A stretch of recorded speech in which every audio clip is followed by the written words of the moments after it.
For me, the name, when I stumbled upon the name, that's when the project really fell into place because the idea was there, the seed was there, and it was nagging at me. And I was seeing the images as I would drive and thinking, how do I frame this? How do I frame this? And when the words occupied pleasures fell into place, it was a very much an aha moment because the name had so many different, different elements that you could go into. Your mind is occupied, the literal occupation, etc., and those little pleasures that help people survive their daily life. And the humor, quite often black humor, that I would see while I'm sitting frustrated at a checkpoint and just sort of in boredom, looking out the window and observing human life, the drama, the daily theater happening in these situations. And quite often I would be laughing out loud alone, like some village idiot in the car laughing by what I was seeing around me. The idea came during, aside from the name, the idea really came when I was in Gaza in 2009 working on my Woman of Gaza series. And there was an interview. I was interviewing a man. I was trying to get to his wife, but she wasn't there. So it was unfortunate, I thought at the time, but he was a great storyteller. And he was telling me the story of how he had smuggled his bride in.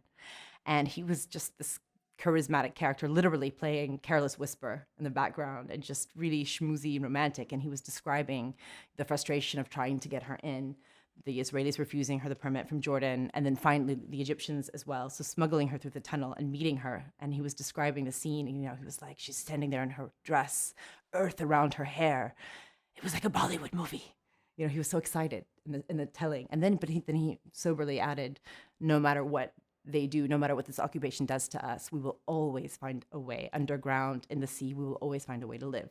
So that was sort of the initial idea, an image that is very telling in its absurdity, the absurdity and the realpolitik of daily life in the occupied territories.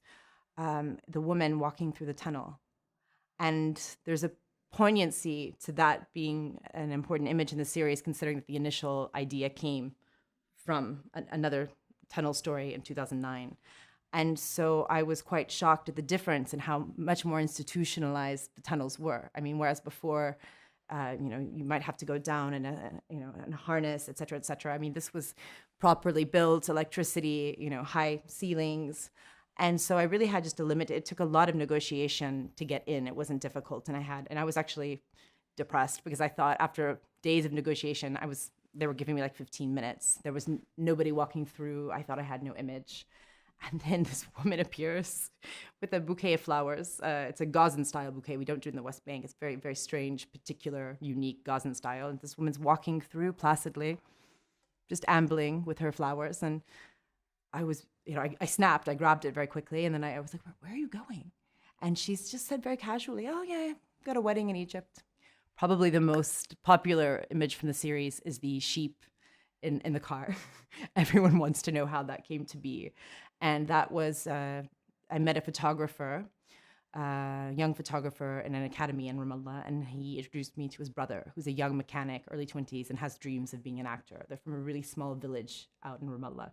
Guy is so charismatic, like just goofy. And I was like, okay, I'm going to foster this relationship. And I'd call, check in from time to time. What are you up to today? And by chance, the last day of Ramadan, the previous summer, I called him in the morning and I was like, what are you doing? And he said, oh, I'm buying a sheep. And I was like, there's an opportunity to explore here. But unfortunately, it was the last day of Ramadan and the Kalandia checkpoint is sort of like a Kafka militarized toll booth. It can take, depending on a lot of time to cross it. Like where I live on the other side of the wall in East Jerusalem, it should take me 10 minutes, 5 minutes to get into Ramallah, but it can take. And this was the last day of Ramadan. People are jonesing to get home, have their cigarettes, have their, so it was extra trafficky. So he finally called me because I was stuck in traffic and he was like, I've got to get the sheep. And I'm desperately pleading. I'm like, just please wait for me on the other side. I'll get your sheep. So I literally come running. Kalandia is virtually empty. That doesn't happen. It's kind of like trying to shoot in Times Square, like film. And so it was empty, eerily empty. And there he was with the sheep in the car. And like I said, he's a goofy character. And so I had to quickly act because A, I knew he wanted his cigarette and to get home, and B, the light was going very quickly. I swear the light just gets swallowed in the Middle East. And so I had one night, existential decision, sheep, man. So I kind of threw it more towards the sheep. And he just naturally, because he understood the essence, because we'd been speaking about what the project was and what I was trying to show, hoping to show. And he is a goofy man, and he just sort of naturally hammed it up. He lit the cigarette actually before the end of the fast, because he was just like, I'm over it. Lit the cigarette and just kind of turned to the sheep. He played it up naturally. And that's how that perfect moment fell into place.